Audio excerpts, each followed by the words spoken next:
남편분이 찾아오셨어요. 아내가 갑자기 집을 나갔다는 거죠. 아이를 두고, 딸인데 한 3살 정도 됐나? 근데 그 남자분이 이런 말씀을 하시는 거예요. 딸의 친자 검사를 해봤더니 내 딸이 아니더라.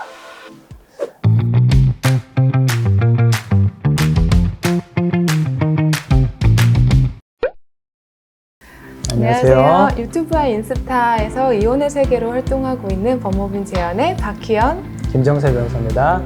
오늘은 어떻게 보면은 우리의 전문 영역인 이혼과는 조금 상반된 결혼정보회사 노블레스 수연에서 인터뷰를 진행하고 있습니다.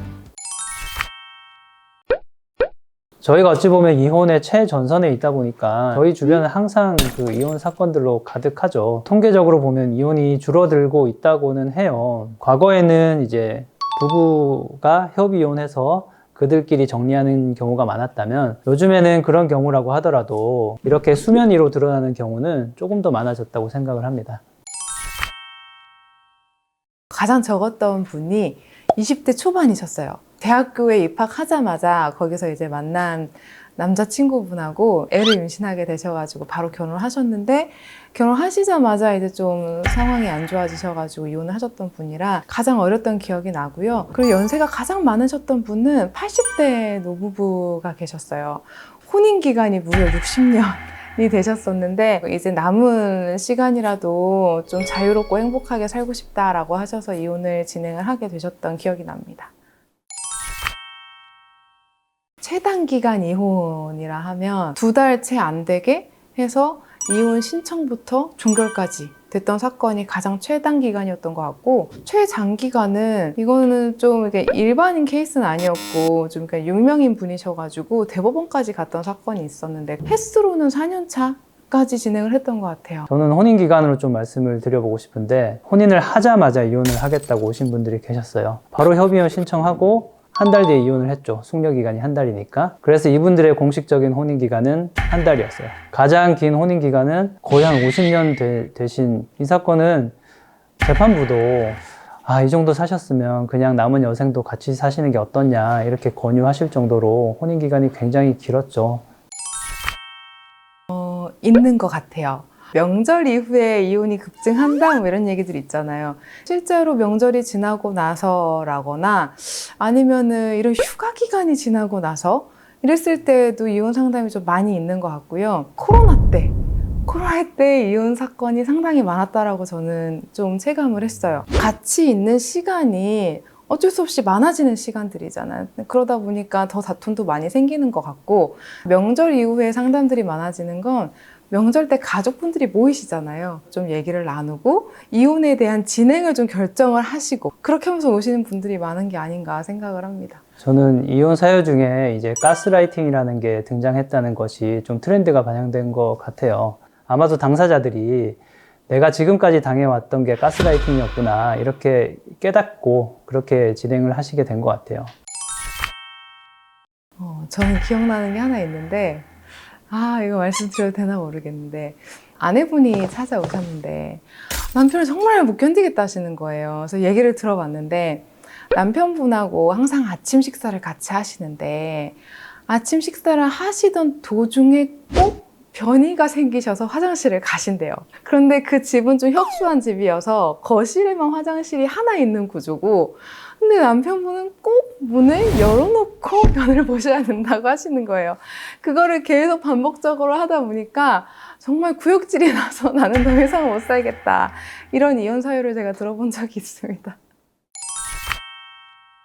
저는 아무래도 이혼에 있어서 가장 큰 피해자는 아이들이라고 생각을 하거든요. 그래서 이 아이들이 이혼 사건에 끼어 있을 경우에가 그렇게 안타까울 수가 없어요. 하나 생각나는 거는 남편분이 찾아오셨어요. 어느 날 아내가 갑자기 집을 나갔다는 거죠. 아이를 두고, 딸인데 한 3살 정도 됐나? 근데 다행히도 이 딸은 아빠를 너무 좋아했어요. 너무 잘 따르고. 그렇게 이제 상담을 마치고 다음번에 다시 한번 오셨어요. 근데 그 남자분이 이런 말씀을 하시는 거예요. 딸의 친자 검사를 해봤더니 내 딸이 아니더라. 그래서 제가 어떻게 하실 거냐 물어봤는데 보육원에 맡기겠다는 거예요.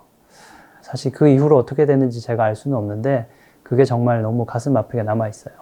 기억에 나는 사건이 하나 있는데 불치병이 있는 분이셨어요. 근데 그 사실을 숨기고 결혼한 건 아니었고 말씀을 분명히 드렸고 혼인을 했는데 이게 이제 병이 조금 악화가 됐던 거예요. 그래서 이분이 실제로 쓰러지게 되셨고 병원 신세를 지게 되셨는데 그때 이제 남편분이 나는 이런 불치병이 있는지 몰랐다 하면서 소송을 하시고 경제적인 지원도 모두 끊어버리고 이혼 소송을 제기했다라는 것 때문에 정말 많이 힘들어하셨던 분이 있어요. 그게 많이 기억이 납니다. 재산의 종류가 좀 특이했던 사건들이 기억이 나는데요. 보통 재산을 분할할 때는 뭐 부동산이나 금융자산을 주로 분할을 하거든요. 근데 이 사건은 그 와인을 분할을 했어요, 재산을. 보니까 이 와인이 2천만 원짜리 와인이었던 거죠. 그러면 뭐 분할을 할 수밖에 없겠죠. 그럴 순 없어요. 일단 조정이든 판결이든 그것이 완전히 확정이 되고 법적 절차가 끝난 이후에는 다시 할 수가 없어요. 그 시세 변동으로는. 그래서 시세는 보통 판결에 가장 임박한 시세를 반영을 하긴 해요. 아이의 의견을 반영한다라고 하는 나이는 보통 이제 초등학교 고학년 이상이라고 봐요. 이제 그 전까지는 그 의견이 명확하지 않다라고 보고 있고, 다만 아이들이 뭐 유치원을 다니는 아이라 하더라도 어떤 부모와 더 애착 관계가 있는지는 법원에서 귀 기울여 듣기 때문에 아이들의 의견이 아예 의미가 없다라고 볼 수는 없고요. 좀 이렇게 나이가 들면 뭐 중3, 뭐 고1 이런 친구들은 뭐 법원에서 엄마랑 살라고 했다고 해도 싫어요 하고 아빠한테 가면 사실 그만이지 뺏어오거나 하진 않으니까 나이가 크면 클수록 아이들의 의견이 또 절대적인 영향을 주긴 하죠. 저는 현명하게 싸우기 위해서 두 가지만 지켜줬으면 좋겠어요. 첫 번째는 절대 자녀 앞에서 싸우지 않기. 두 번째는 주변에 알리지 않기. 이제 자녀들은 부모가 이 세상의 전부예요. 자녀 앞에서 싸운다는 거는 이 자녀의 기억에 평생 남아있을 거예요. 주변에도 알리지 말았으면 좋겠어요. 부부싸움 한 것을 이제 나의 어떤 부모, 형제, 친구에게 알리는데 이거는 나와 가장 가까운 사람인 배우자를 다른 사람에게 흉을 보는 거예요. 설령 나중에 부부끼리는 화해를 했더라도 내 배우자와 내 가족 간에는 여전히 어색할 수가 있어요. 그래서 이런 거는 좀 주의를 하셨으면 좋겠습니다.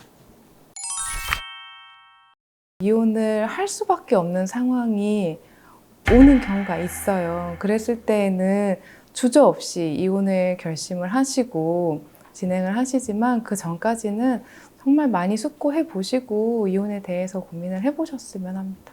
저는 그 망설이는 이유에 따라서 좀 다르다고 생각을 해요. 자녀 때문에 또는 부모 때문에 이혼을 못하겠다 이런 분들이 계세요. 하지만 자기 자신만을 생각을 해야 돼요. 자기가 최우선이거든요.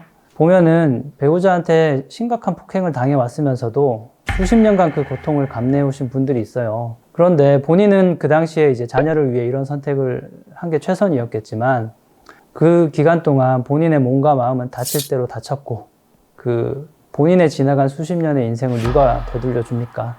그래서 오직 본인만을 위한 선택을 하길 바라고 그렇게 하더라도 결국 주변 분들은 본인을 이해해 주실 거예요. 이혼을 할 때는 당연히 안 좋은 기억들이 있기 때문에 하는 거라 생각은 해요. 근데 의미 없이 형사 고소를 한다거나 이런 식으로 악의적으로 괴롭히시는 분들이 있는데 근데 지금 당장 내가 조금 더 감정을 풀고 아니면 조금 더 유리해지기 위해서 하시는 행동들이 전 장기적으로 봤을 때에는 이익이 되지 않는다라고 생각을 하는 편이라서 조금 원만한 진행을 하기 위한 이성적인 사고가 필요하지 않을까 생각을 합니다. 저도 비슷한 맥락인데 상대방의 불행이 곧 나의 행복은 아니라는 거를 좀 아셨으면 좋겠어요. 감정이 극에 달해 있으니까 서로 상대방을 증오하고 미워하는 마음이 있다는 건 이해를 하는데 사실 이게 얼마 안 가요. 이혼할 때는 감정을 배제하고 담백하게 정리할 것만 정리하는 게 좋을 것 같고 만약에 그렇게 감정을 배제하기가 어렵다면 저희 법무법인 재원과 같은 전문 변호사를 만나보실 것을 가볍게 강력 추천합니다. 이혼과 가사 사건을 전문으로 하고 있는 법무법인 재연에서 이번에 부산 사무실을 개소하게 됐습니다. 저희 법무법인 재연은 지금까지 서울, 인천, 수원, 의정부에서 전문적인 법률 서비스를 제공하고 있었는데 이런 그 수도권에서 제공하던 서비스를 앞으로도 전국적으로 확대해 나갈 예정에 있으니까 많은 성원 부탁드리고 저희로부터 도움을 얻으시기 바랍니다. 행복한 결혼을 이제 시작하는 수연하고 이제 불행한 결혼 생활을 마치고 이제 행복을 하기 위해 시작하는 그런 재현하고 만나서 이런 인터뷰를 했다라는 게 좀 감회가 새로운 것 같아요. 저도 이제 주시는 질문을 듣고 답변을 하다 보니까 공통점이 있는 것 같아요. 둘 다 어쨌든 혼인 관계에 대한 진지한 고민을 한다는 그런 공통점이 있는 것 같아서 아주 뜻깊고 의미 있는 시간이었던 것 같습니다. 그래서 협업은 언제부터 하실 건가요? 지금까지 법무빈 재연의 박희영, 김정세 변호사였습니다. 감사합니다. 감사합니다.